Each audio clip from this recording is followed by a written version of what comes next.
Bonjour, alors je vais répondre à quelques questions. Comme vous le savez, c'est la grande messe annuelle du Black Friday. Et donc, on reçoit énormément de messages sur Esprit Argent, euh, quelques centaines par jour, sans exagérer. Alors, on fait du mieux qu'on peut pour répondre. Surtout, vérifiez vos spams. Moi, en ce qui me concerne, mais je sais que Loïc et Eric font pareil, on répond à l'intégralité des messages en permanence. Si vous n'obtenez pas une réponse de nous, il est probable que le message de réponse ne vous soit pas parvenu. Alors, parmi tous les messages, on me demande de faire un point. Beaucoup de clients voulaient que je fasse cette vidéo et puis des personnes non clientes mais intéressées voulaient que je fasse cette vidéo. Alors pourquoi voulaient que je fasse un point en fait sur les performances des stratégies qui sont proposées dans Université Investisseur, et je vais vous expliquer aussi quel est le futur, notamment la robotisation et les services vers lesquels je vais aller en 2025 et pourquoi je vais changer de carrière d'auteur. Euh, D'abord, pourquoi j'ai pas fait ce point mensuel qui aurait probablement aidé à vendre, mais j'ai renoncé à faire du marketing immédiat parce que je pense qu'il est absolument ridicule de pipoter. Le temps confirme la pertinence et la compétence sur le marché financier. Voilà, c'est ma croyance. Après, vous pouvez pas être d'accord. Moi, c'est ma croyance. Je suis persuadé par expérience, ça fait 32 ans que je suis sur les marchés, qu'avant déjà une période de 5 ans, toute déclaration de performance est suspecte et peut être invalidée à chaque instant. C'est le principe du signe noir, c'est-à-dire que les marchés, 98% du temps, sont enfermés dans une distribution gaussienne où tout le monde gagne. Et puis 2% du temps, il y a des signes noirs, c'est-à-dire des événements chaotiques qui collectent l'argent des gains réalisés par les investisseurs. Donc, si on regarde sur 5 ans, c'est la quasi-garantie qu'il y a au moins un signe noir et donc il y a déjà eu au moins une collecte. Donc tant qu'un investisseur, un opérateur, tout ce que vous voulez, un trader n'a pas subi un événement de signe noir, je pense, je crois, je suis persuadé qu'on ne peut lui accorder aucune confiance et aucun crédit. Alors ensuite, à partir de quand? Bah voilà, là ça fait 16 mois, 18 mois, 20 mois. Donc c'est vrai qu'à partir de 2 ans, on commence à avoir une bonne direction, on commence à se dire, bon, ça peut marcher. Enfin, en tout cas, ça marche dans les 98% de distribution gaussienne normale. Voilà, 2 ans, ça me paraissait être normal.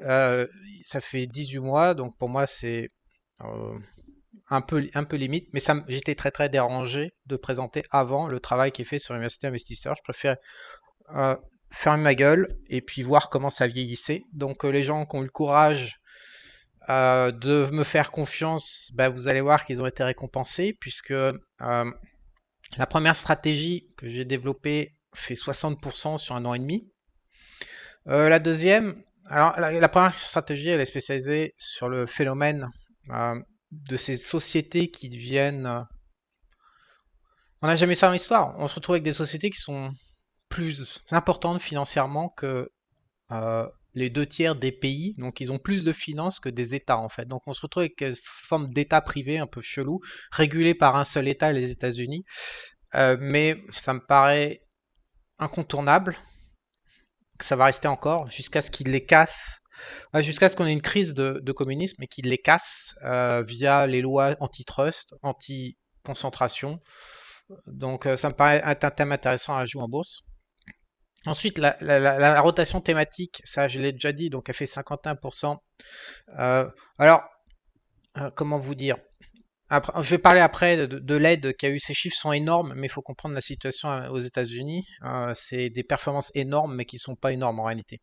Je vais expliquer après par rapport au CAC 40 ce qui se passe aux États-Unis et l'intérêt justement d'expatrier son capital pour s'offrir les outils de la finance mondiale et non pas rester franco-français et se faire buter son capital et son pouvoir d'achat. Donc la deuxième, c'est la rotation. Alors derrière la rotation thématique, c'est une idée phare, tous ceux qui voient mes éditos le savent, je crois à la corruption. Je pense que la moitié de l'argent mondial généré dans l'économie privée est détourné via les États au profit d'un certain nombre d'oligarches.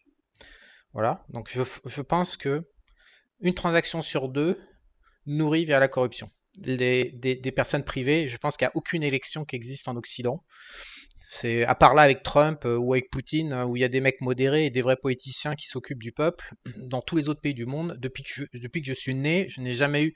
Il y a des mecs j'ai déjà eu une vidéo récemment. Il y a des mecs qui pensent qu'ils sont en train de voter à droite ou machin, ou qu'il y a du débat gauche-droite, extrême-droite, extrême. Ils ont pas compris. C'est que du gouvernement de gauche dans l'intégralité de la planète, avec des épouvantails. Soit on a une pure dictature communiste ou dictature militaire, ou alors on a un certain nombre de gouvernements de gauche, des étiquettes différentes, mais derrière, en sous-jacent, c'est toujours des gouvernements de gauche. C'est une philosophie et une doctrine que je déteste, puisqu'elle est anticapitaliste. Les gens pensent qu'ils sont encore dans le capitalisme. Ça fait 50 ans que ça a disparu, le capitalisme, dans l'Occident. Ils ne comprennent rien à ce qui se passe.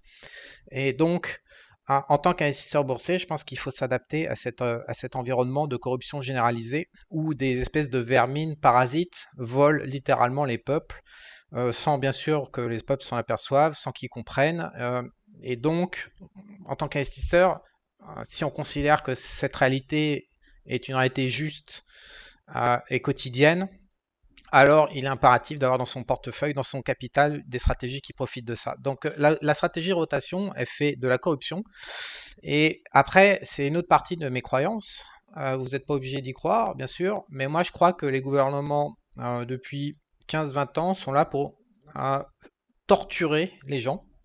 Et donc, ils veulent pas les buter en fait directement. Je pense qu'ils voudront les buter. Ils vont commencer à vouloir les buter justement parce qu'il y a un problème de retraite. Mais depuis 20-30 ans, ce que je peux assister en tant qu'adulte, c'est une volonté de torture. Et donc, pour torturer les gens, l'un des grands jeux, l'un des grands dadas des élites, ça consiste à proposer via de la tentation des instruments qui détruisent à petit feu les gens et proposer de leur faire cracher du pognon à nouveau pour les réparer. Donc typiquement, les lois concernant l'alimentation humaine sont toutes favorables. Ça, je l'ai compris vraiment au début des années 2000, ça m'avait un peu effaré, mais tout ce qui est émis par les gouvernements a pour volonté de nous à violenter les systèmes immunitaires, nous faire grossir, nous piéger en fait et nous faire du mal physiquement, nous empoisonner à petit feu, hormonalement, caloriquement, nous rendre malades pour après nous réparer et faire tourner la machine économique. Pour moi, c'est une volonté phare de ces gouvernements qui, je vous rappelle, prennent probablement 50% encore une fois les transactions et les détournent pour leur compte propre ou pour s'acheter de la stabilité et garder le pouvoir et continuer ainsi l'esclavagisme. Mais en plus de ça, ils veulent nous torturer. Et donc ça, cette stratégie, bien sûr, a été designée pour capturer ce mouvement-là. Et la troisième chose que cette stratégie capture, bien sûr, c'est la guerre, puisqu'il y a en permanence une volonté de faire la guerre euh, entre les humains. On est en permanence séparés dans nos idées. Il faut qu'il y ait du conflit, il faut qu'il y ait de la peur, il faut qu'on stimule le cerveau humain via des fausses problématiques, des fausses dualités. On nous propose un choix entre deux trucs qui sont complètement cons. On pourrait vivre tous complètement autrement, mais les élites sont très intelligentes, elles va nous manipuler en nous enfermant dans des choix qui nous disent il n'y a que ce choix-là, A ou B, et il n'y a rien d'autre qui existe. Alors en fait, à chaque fois qu'ils proposent un truc, il y a toujours quelque chose, il y a toujours d'autres solutions. On l'a vu avec l'Ukraine, on l'a vu avec le Covid, on le voit avec Israël. Donc les industries d'armement bénéficient de cette manière de gérer, on va dire, le parc animal humain parce qu'on est vraiment comme ça, dans la matrice en fait. Et donc moi j'ai designé une rotation thématique pour profiter de ces trois thèmes auxquels je crois. Donc il y a plein de gens qui se représentent la manière de vivre sur cette planète autrement et donc qui ne vont pas être d'accord et qui ne vont pas suivre, etc. En attendant, pour l'instant, 51% sur 18 mois, ça montre que c'est pas complètement délirant ce que je raconte puisque la bourse valide. Ensuite, à ePower, donc je l'ai lancé il y a 3 mois, il y a 2 mois, excuse-moi, on va apparaître les chiffres fin décembre, pour le troisième mois. Donc ça explose 22% pour les 2 premiers mois, c'est juste gigantesque. Euh, c'est ma dernière conviction du moment. J'y réfléchis toute cette année et je me suis demandé comment est-ce que ces putains d'élites mondiales globalistes allaient nous éclater au cours des 5 prochaines années de manière à pouvoir imposer leur CBDC. Ça, c'est mon thème d'investisseur. Alors, contrairement à ces deux stratégies que j'ai développées avec de longs backtests, à ePower, l'intelligence artificielle, c'est un thème nouveau, donc j'avais pas de recul. Donc pour moi, c'est extrêmement dérangeant de lancer quelque chose. C'est pour ça que j'ai tardé, j'aurais pas dû, parce que ça faisait que gagner avant. Mais comme j'avais peur, j'ai pas le support des statistiques, j'ai reculé, c'était vraiment une erreur. J'aurais dû avoir plus de couilles. En tous les cas, le début est fracassant. Alors, je me suis demandé comment est-ce qu'ils allaient nous baiser. Je pense que les élites vont, ont besoin de deux choses. Trois choses. Ils ont besoin d'inflation par rapport au stock de dette. Donc, ils ont besoin de stimuler la dépense publique massivement via du déficit budgétaire pour entretenir une inflation de 3 à 4% par an. Je ne parle même pas de l'inflation alimentaire et des dépenses courantes qui doit se trimballer entre 5 et 15% selon les années. Je parle vraiment de l'inflation générale avec tous les produits, l'immobilier, l'énergie, tout le merdier. Parce qu'il y a quand même pas mal de produits qui sont en déflation également, il ne faut pas, quand même pas l'oublier. Donc je parle un panier général, voilà. Et des mesures officielles. Je discute pas de savoir si c'est une arnaque politique ou pas, les calculs de l'inflation, c'est pas le débat. Le débat, c'est que on a un panier, on a une parité de pouvoir d'achat mondial avec un panier de consommateurs. Et ce panier a été établi dans une cinquantaine, soixantaine de pays équivalents. Et voilà, ça donne une jauge. Je dis pas qu'elle est parfaite, encore une fois, venez pas me chercher avec des débats à la con.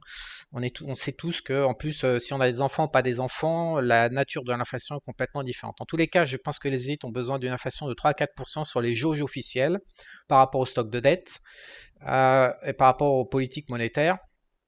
Donc ils sont obligés de dépenser et ils sont obligés de trouver des justifications pour dépenser.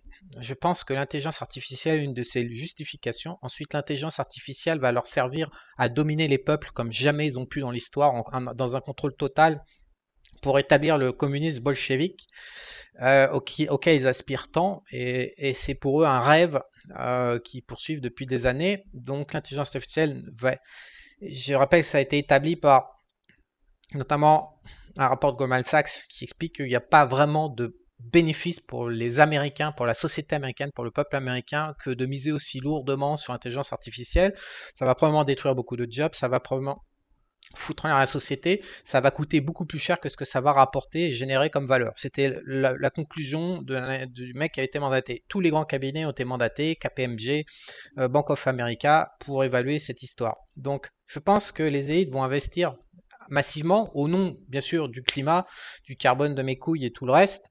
Ils vont investir massivement pour développer l'énergie, comment dire, l'intelligence artificielle et tous ces aspects tout autour. Donc il y a les fournisseurs de matos, il y a le renew, il y a l'énergie, et tous ces thèmes-là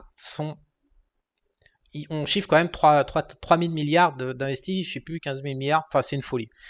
Par l'Occident, dans un délire, on va vers du carbone zéro, machin, tout ça. Donc je pense que ce thème, qui est une blague économiquement parlant, ça n'a aucun sens. Mais bon, on n'a pas besoin, la guerre n'a aucun sens, les guerres sont fake aujourd'hui, on ne voit pas pourquoi le reste serait pas fake.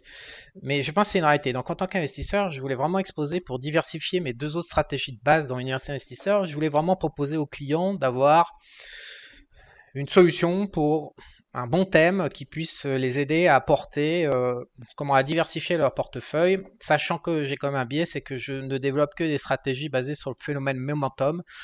Je ne sais pas faire de la value comme fait Loïc Abadi. Et donc, moi, j'ai des stop loss, donc on me pose des questions. J'ai un double système de stop loss sur l'ensemble de mes stratégies. J'ai un stop loss qui concerne le marché, lui directement. Donc là, par exemple, c'est le SP500 sur. Alors pourquoi ces chiffres énormes? Ouais. Pourquoi ça fait autant de pognon actuellement? Bah, tout simplement parce que le marché américain a quand même connu un beau marché haussier. Il est vraiment extrême. D'ailleurs, il est en train d'essayer de casser par le haut ici. Je pense pas que ça va durer éternellement. Il va bien falloir qu'on se tape une correction parce que ce genre de break par le haut, de trendline, on appelle ça une accélération sur trendline, ça se termine en jus de boudin parce qu'il y a des excellents de momentum. Donc probablement qu'il va y avoir le marché américain en 2025 va se aider par peut-être une petite récession économique, va se prendre une correction. Donc comment gérer mon risque? Donc mes stratégies ont toutes. Il y en a deux autres qui sont lancées ce mois-ci, les 6 actions du mois et Bonkers. Bonkers c'est une stratégie spéculative, ultra spéculative avec un seul titre. Et les 6 actions du mois, ça a été complètement rénové et ça démarre ce mois-ci. Donc pourquoi double système de stop? D'abord un système de stop sur le marché. Alors je précise aussi, je mets tout en vrac, ce sont des stratégies mensuelles qui sont publiées ici dans le Discord. Les signaux chaque mois sont publiés dans le Discord de Université Investisseurs. Et donc, pour les mettre en œuvre, ça demande que allez, 30 minutes, 45 minutes pour passer les ordres une fois par mois. Donc, je ne fais pas de stratégie. C'est de l'investissement. Ce n'est pas... c'est pas de l'investissement actif, c'est pas du trading, c'est une position par mois. Par moment, il faut la porter d'un mois sur l'autre. De toute façon, pour que ces stratégies marchent, plus ça marche, plus généralement le momentum est là, donc il ne faut pas changer les positions. Les positions, on les porte en 2, 3, 4 mois, 5 mois. Donc plus on porte les positions, plus ça gagne. Donc mon système de stop, il y en a un sur le marché. Donc c'est-à-dire que si mes indicateurs, si j'ai un indicateur précis qui indique la présence d'un marché baissier, tout est coupé. Toutes les positions sont coupées sur toutes les stratégies. Je considère qu'un marché baissier, on le sait par définition, les accidents de marché, donc les signes noirs, à part le Covid en 2020, qui était un phénomène très rare que je peux vous montrer ici, parce que le Covid, ça a pété depuis les plus hauts en fait. On peut grossir. Le Covid, on était vraiment en accélération. Voilà, on avait un gros marché haussier qui durait depuis plus d'un an, 15 mois, et on a craché des plus hauts. Donc ça, c'est une news, c'est extrêmement rare. C'était pas économique, c'était militaire, parce que le Covid est une opération militaire. Enfin, certains considèrent, dont moi. Et donc, on a craché du jour au lendemain sur le plus haut. Ce phénomène de cracher sur le plus haut est extrêmement rare. On va dire que 9 signes noirs sur 10 se déclenchent quand il y a présence d'un marché baissier. Donc, il est vital pour moi que les stratégies se mettent off, quelle que soit la stratégie. On ne peut pas faire des miracles pour qu'une stratégie gagne. Ce qu'on peut faire, c'est, enfin moi, c'est ma conception, on peut accélérer les gains dans un marché haussier, mais on ne peut pas créer des gains dans un marché baissier, ça n'existe pas. Donc, il est crucial de se mettre off. Donc, j'ai un premier système de stop sur le marché en lui-même, qui est le SP500. Et ensuite, j'ai un deuxième système de stop qui concerne... Alors, je constitue des indices synthétiques. Alors, qu'est-ce que c'est que ça? Ça se fait. J'utilise TradingView pour faire des indices synthétiques. C'est-à-dire que je surveille que mon allocation thématique ne se retourne pas en marché baissier.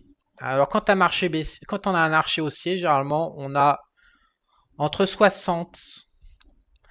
Il y a une petite partie qui fait 40%, mais le gros de la vague, c'est entre 55 et 80% de l'ensemble des secteurs et des valeurs suivent et dépendent, ont un bêta très positif avec la tendance du marché. Mais il y a toujours entre 10 et 20% du marché qui peut être bêta négatif, c'est-à-dire que même si on a un marché haussier, ça peut se péter la gueule. Par exemple, on voit que le SP500, c'est, excusez-moi, TradingView, c'est envolé. Mais si je vous mets les Mag 7, ce qu'on appelle les Magnificent 7, c'est-à-dire les 7 plus grosses caps de la bourse américaine, on voit qu'elles ont explosé, elles se sont barrées bien au-dessus. Et donc on se retrouve avec un marché à deux vitesses. J'ai publié sur Université Investisseurs, il y a de nombreuses sociétés qui sont des leaders dans leur marché, mais qui ne sont pas trop internationalisées, qui font pas de croissance, tout simplement parce que l'économie américaine va pas très très bien depuis 2-3 ans, depuis le Covid. C'est surtout l'économie de la corruption qui a bien marché avec Biden depuis 4 ans. Donc on a vraiment des compartiments de marché, c'est complètement chelou. J'ai rarement vu ça dans ma vie de passionné de la finance. Sur 32 ans, j'ai rarement vu ça. C'est un marché complètement bizarre. C'est pour ça que je propose ces stratégies qui n'ont rien à voir pour s'adapter et proposer des solutions aux clients. C'est qu'on a des... Avant, en fait, quand j'étais en France et que je travaillais sur le CAC 40, c'était beaucoup plus uniformisé. Il n'y avait pas tout... Et puis l'économie américaine est... Après, je peux vous afficher le CAC. Le CAC, on va le mettre par-dessus, c'est la merde. Mais on n'avait pas cette espèce de segmentation violente, cette espèce de vol. Mais on n'a jamais autant volé qu'en ce moment le peuple. Donc cette économie capitaliste privée qui suffoque et qui est stable. L'économie, quand on ventile le PIB privé avec le PIB public, en Europe, c'est un carnage. Et aux États-Unis, ça fait une toute petite croissance. On voit bien que c'est surtout le déficit budgétaire qui crée de la croissance. Donc tous ces parasites qui vivent sur le dos d'une partie productive de la population, c'est un peu à vomir, mais c'est une réalité. Donc aujourd'hui, pour gérer le risque, il n'est pas possible de dire je vais juste utiliser le SP500, le CAC 40 pour me dire tiens, je coupe où je porte mes positions et je m'expose au risque action. On est obligé d'aller chercher des indices plus fins, sectoriels, pour affiner le risque, pour éviter qu'il y ait une déconnexion comme ça d'un secteur contre l'ensemble, parce que ce qu'on voit, c'est que avec ces phénomènes aussi de méga cap qui n'ont jamais eu lieu dans l'histoire, c'est-à-dire que je crois que les 12 premières capitalisations du SP500 représentent la moitié, plus de la moitié des variations de l'indice SP500 chaque jour, et donc il y a 490 entreprises qui servent à rien, quoi. Donc on peut pas, j'estime qu'on peut pas gérer son risque sans jauger ces différents compartiments qui peuvent provoquer des accidents, et il faut vraiment être au clair là-dessus. Donc j'ai un double système de stop, j'ai un système sur le marché, j'ai un système d'indice sectoriel de manière à affiner la gestion du risque. Je pense qu'en 2025, mon système de stop va probablement s'activer parce que c'est pas normal. C'est-à-dire que faire 18% de gain sur un mois avec trois valeurs. Donc ici, Megacap, c'est trois valeurs. Rotation, il y en a deux. Et à ePower, il y en a quatre. C'est pas normal de faire 18% de gains sur un mois, alors que on devrait les faire sur un an. C'est pas normal qu'en un mois, ePower gagne 15%, alors que ça devrait être le gain annuel. Les marchés financiers offrent structurellement 12% de dividendes réinvestis par an. Donc là, c'est-à-dire qu'en fait, en 3 semaines, on a autant de gains qu'en un an sur un siècle et demi. Alors, certes, j'ai travaillé pour avoir des stratégies, des concepts qui permettent d'avoir un avantage. Mais là, on n'est plus en train de parler d'un avantage, on est en train clairement de parler qu'il y a des excès. Donc le marché est excessif. Donc je m'attends à ce qu'il y ait des stop-loss qui se déclenchent l'année prochaine. Mais quand on investit en bourse, je pense qu'il faut avoir un regard encore une fois sur 5 ans. Et quand on investit, il faut avoir un horizon de 3 à 5 ans. Donc sur horizon 3 à 5 ans, j'ai aucun doute que la corruption, la torture des peuples, la guerre, je pense que ça va se calmer. Mais l'intelligence artificielle, ils vont pousser de folie là-dessus parce que c'est un besoin vital. Les méga caps, on a vu qu'on a pu avoir des corrections dans le passé. Je me souviens en 2019, on avait une correction alors que le SP500 ne corrigeait pas, donc il peut y avoir une correction. Mais quand on mélange tous ces thèmes, voilà, je pense qu'on peut s'en sortir. Et puis si les trois sont alignés avec des stop-loss, eh ben, on est à l'écart du marché, on perd pas et on attend que ça se calme et que les choses reprennent leur chemin.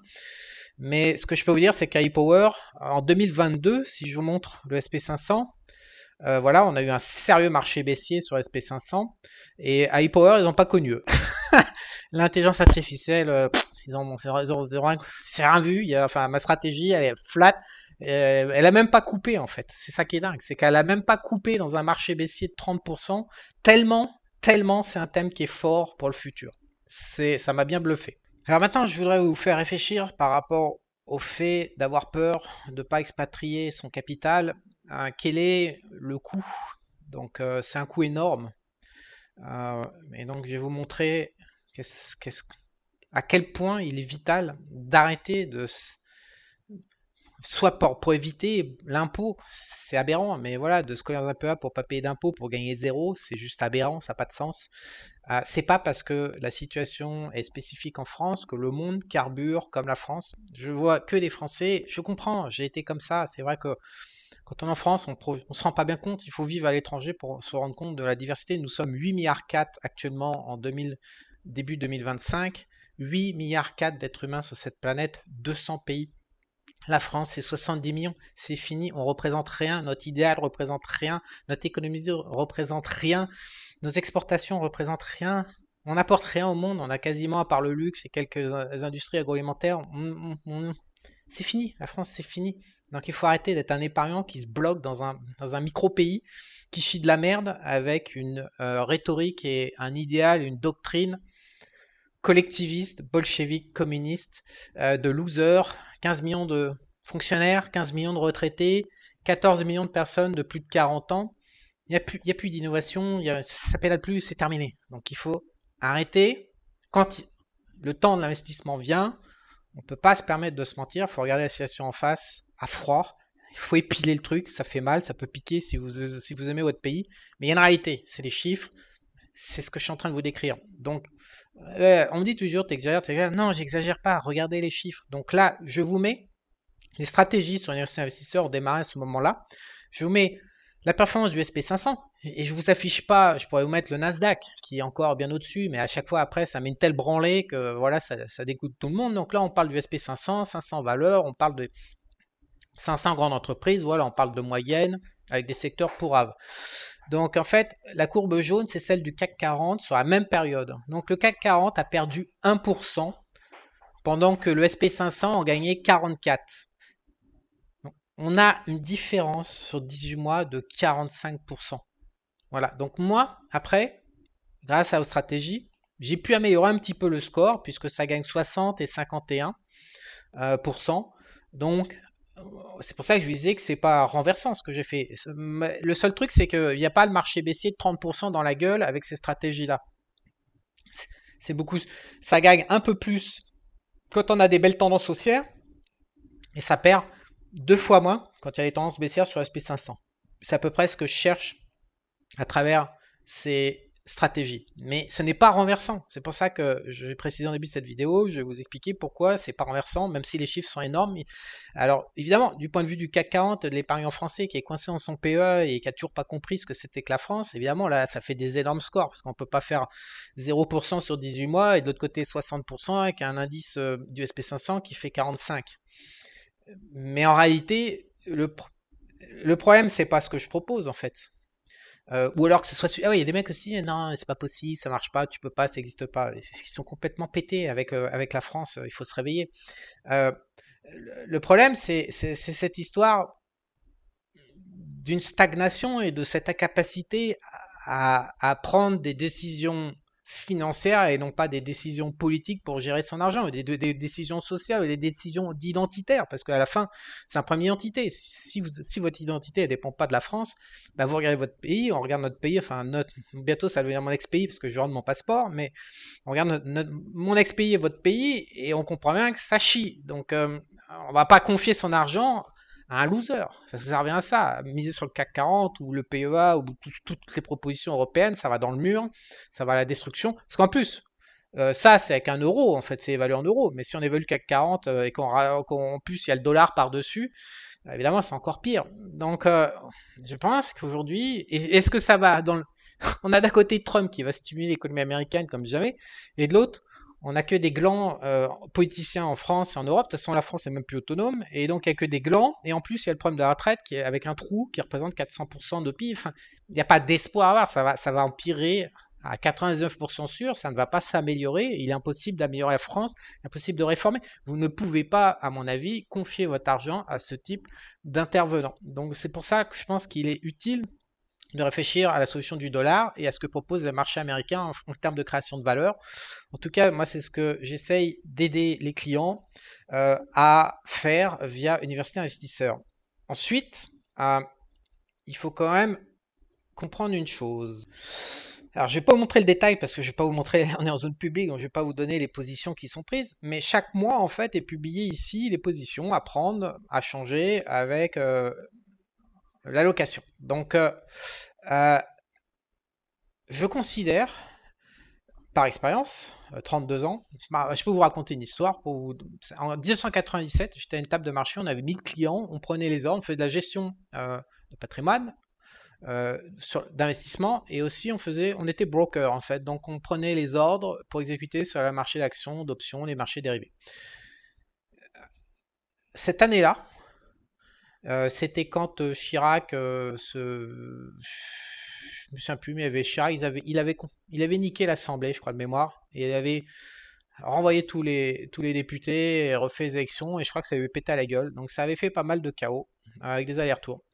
Cette année-là, quand on avait fait le point bas en 97, c'était le premier semestre, vraiment, mais la semaine du point bas, sur les 1000 clients, on avait peut-être 100 ou 200 qui nous avaient appelé pour tout vendre sur le point bas. Et quand on avait fait le point haut, avant que ça se retourne à la baisse avec le crash asiatique, on avait à nouveau 200 ou 300 clients qui s'étaient mis à acheter juste avant que le marché se pète la gueule. C'était des gens qui étaient éparpillés aux quatre coins de la France, qui ne se connaissaient pas, qui prenaient tous leurs décisions. J'avais halluciné. Le problème des épargnants, c'est qu'ils réagissent encore une fois avec des émotions et non pas avec des datas et des backtests. Ils sont incapables de ne pas plaquer ce à quoi ils croient dans leur raisonnement. Ce qui est plus important pour eux, c'est de d'être en phase avec leurs normes, avec leurs convictions religieuses et intellectuelles. Et la finance en a absolument rien à foutre de la religion, de ce que vous pouvez penser politiquement, de ce que votre maman pense, de ce que vos amis pensent, de ce que la télé pense, de ce qui est bien, de ce qui est mal, de machin. La finance en a rien à foutre de ça. C'est un snack à sang froid. Et donc, en 97, j'ai vu ce phénomène, c'était massif, de gens qui étaient complètement déconnectés de ce que c'est que la finance de marché et qui faisaient n'importe quoi et qui se faisaient tondre. Donc pour moi, c'est extrêmement dérangeant. J'ai moi-même fait plein de conneries, je m'en cache pas. En 96, en 95, j'ai gagné pendant 6 mois à 90% de taux de réussite sur le contrat CAC 40 futur quand je jouais à cette époque-là. En janvier de 1996, ça m'a marqué. Vers le 15 ou le 20, je sais plus, je m'en souviens encore. Je suis parti à un rendez-vous avec une gonzesse, une MILF. J'étais très jeune à l'époque, j'avais 23 ans. Et j'ai pas mis de stop. Il y a un chiffre qui a été publié à 14h30. Je suis revenu, j'avais bouffé 6 mois de gain. Voilà, c'est des conneries comme ça qui me sont arrivées. J'ai toujours été très dérangé par le fait que l'être humain n'est pas câblé pour exécuter. Il n'y a que 2% des humains qui sont faits naturellement pour exécuter des opérations. C'est un marché, 98% n'est pas fait pour. Je ne suis pas fait pour, loin de là. Et donc, les outils de robotisation ont beaucoup évolué ces dernières années. Donc actuellement, nous, les investisseurs, grâce à un ingénieur là qui travaille, on va proposer d'automatiser la transmission via des robots. Alors, ça sera probablement avec du multi-chart et d'un interactive brokers comme courtier. Mais ce qu'on est en train de travailler, on a déjà les codes, hein. On a du mal à tout mettre en place en termes de copy trading, etc. C'est extrêmement compliqué, mais on va y arriver. J'en ai pas de doute en 2025. En tout cas, on travaille déjà sérieusement depuis 2 mois, ça avance bien. Parce que c'est des codes compliqués. Les stratégies que je propose ne sont pas des stratégies standards. Donc il y a un certain nombre de codes qui sont un peu compliqués à créer. On est également en train de les faire sur MT5, qui est une plateforme mondiale, donc multi-chart, et MT5 qui sont des plateformes capables d'exécuter en automatique. Vraiment, mon objectif d'université investisseur, maintenant ça fait 5 ans que ça existe. Il y a toujours 250 clients dedans, donc il y a un groupe, bien sûr, qui s'échange voilà, en permanence. Mais c'est surtout qu'il y a énormément de contenu. Et maintenant, l'idée en 2025, c'est vraiment de parvenir à exécuter en automatique ces stratégies pour que les humains s'enlèvent une énorme épine du pied qui s'appelle passer les ordres chaque fin de mois. Parce que la déperdition, oh non, je vais pas prendre cette position, évidemment, c'est celle qui gagne et qui va faire les gains. On l'a tous constaté. Les marchés financiers sont utilisés pour se saboter, pour se punir, pour toutes les problématiques inconscientes de l'Occident, de culpabilité, pour se faire du mal, pour se collecter la gueule, Et donc, mon ambition première est de proposer via Université Investisseur à terme, donc j'espère l'année prochaine, des robots qui carrément vous aurez plus qu'à appuyer sur un bouton et vous refermez et ça tourne toute l'année sans que vous en occupez. C'est valable pour vous, c'est valable pour moi, c'est valable pour toutes les personnes qui seront clients. Ça, c'est mon ambition de 2025. En stratégie, j'ai plus rien à proposer. En stratégie d'investissement, je pense qu'on est bien là, que tout ce que j'ai créé là, et optimisé cette année, ça va tenir. Ça va passer les 2-3 prochaines années sans trop de yo-yo. Enfin, pour moi, ça va produire de la valeur. Mais par contre, il faut absolument que j'offre aux investisseurs, il faut que je leur offre un outil pour qu'ils évitent de se faire mal. C'est ma conviction numéro 1 actuellement. On travaille dessus. C'est très compliqué encore une fois. Je vous tiendrai au courant quand ça sera prêt. Voilà ce que je pouvais dire. Donc actuellement, je vous rappelle que si vous achetez, je vais aller sur la page de vente. Alors, j'ai 2 formules cette année pour le Black Friday 2024. Ceux qui veulent abonner à 2 ans, ils ont moins 50%. C'est-à-dire ils payent une fois 600 € hors taxe et ils ont 2 ans d'abonnement. Ou alors il y a les moins 40% habituels pour 12 mois et ça fait 360 € hors taxe. L'ambition pour finir cette vidéo, vous l'aurez compris, c'est d'aider les investisseurs à pas se faire du mal. Parce qu'en fait, c'est bien gentil de m'expliquer, parce que je reçois pas mal de critiques, je suis un voleur de formation, blablabla, et hein, j'en passe de tout ce que je peux recevoir chaque année comme message.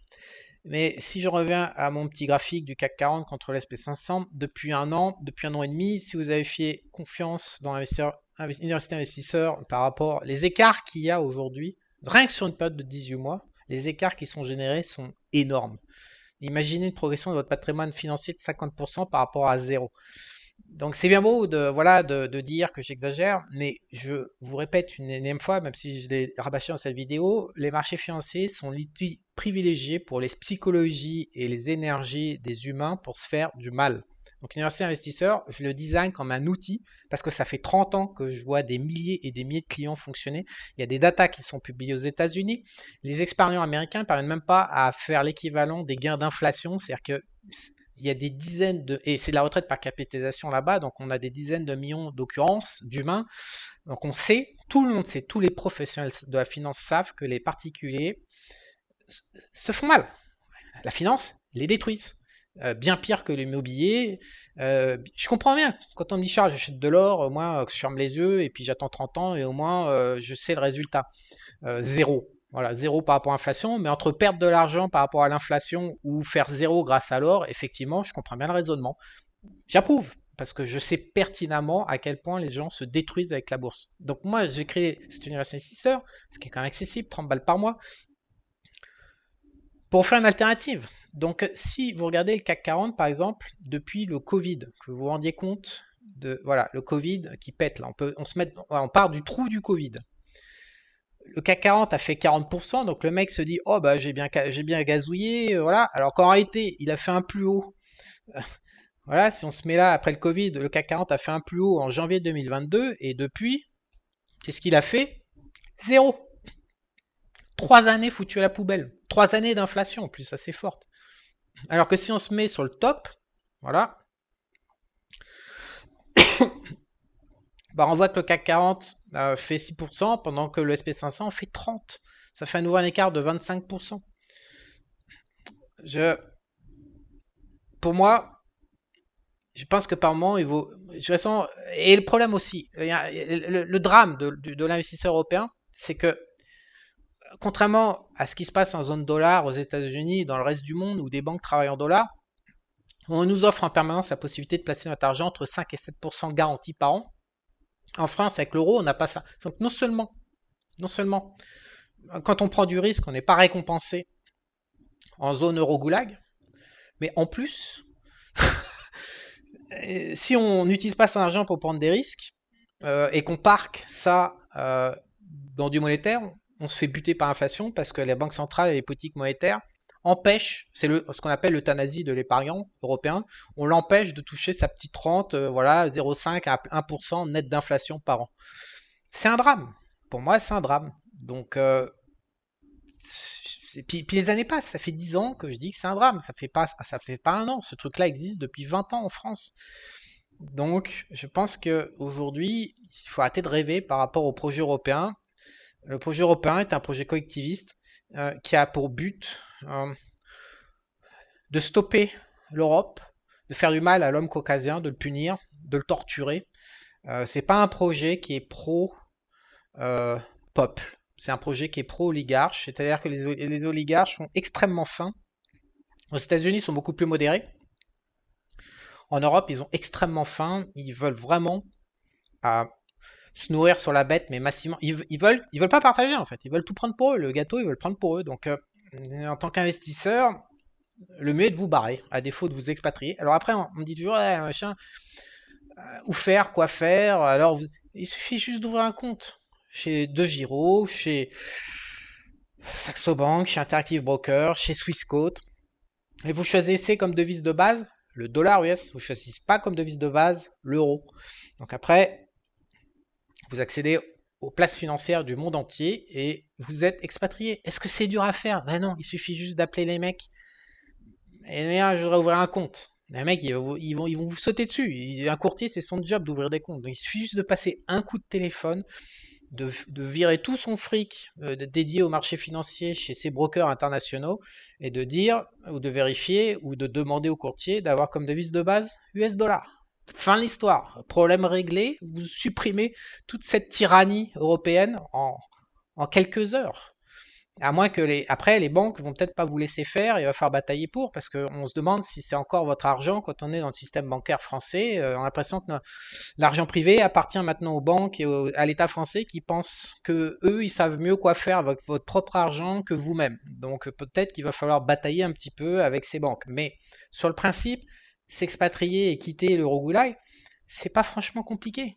C'est pour moi quelque chose qui participe à se faire du bien à sa vie en fait. Voilà, c'est comme ça que je vois les choses. En tout cas, bonne chance à tout le monde. Et puis rendez-vous dans. Je vais faire un point plus souvent sur ces stratégies, sur les performances. Et puis rendez-vous dans, je sais pas, un an. Bah, dans un an, tiens, au prochain Black Friday pour faire le point sur le système et ce que ça a généré en Europe et aux États-Unis comme différentiel de création de valeur pour nous en tant que particuliers privés.